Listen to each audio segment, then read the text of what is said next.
Pesiju adalah prosesi adat dalam kearifan masyarakat Aceh dalam urusan hal tertentu. Misalnya dalam upacara, tujuan pesiju adalah sebagai wujud syukur kepada Allah Subhanahu wa taala, diselipkan doa-doa terbaik di dalamnya. Sipil upade pekru semangat, tanda hormat dengan mulia. Tepung tahu i seniju, lage gepeduk bekna mutuka.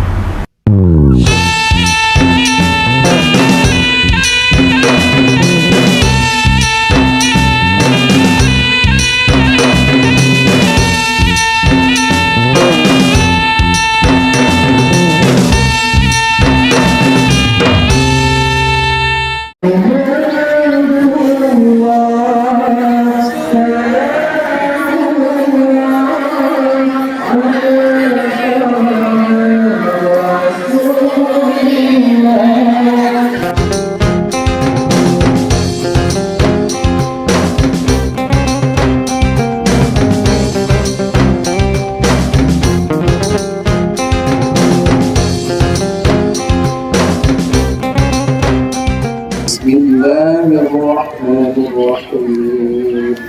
Alhamdulillahi rabbil alamin hamdan yuwaffi ni'amahu wa yukafi'u mazidah.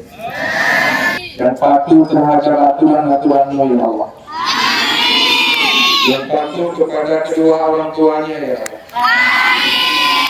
وَذُنُوبَ وَالِدَيْنَا وَارْحَمْهُمَا كَمَا رَبَّيَانَا صَغِيرًا.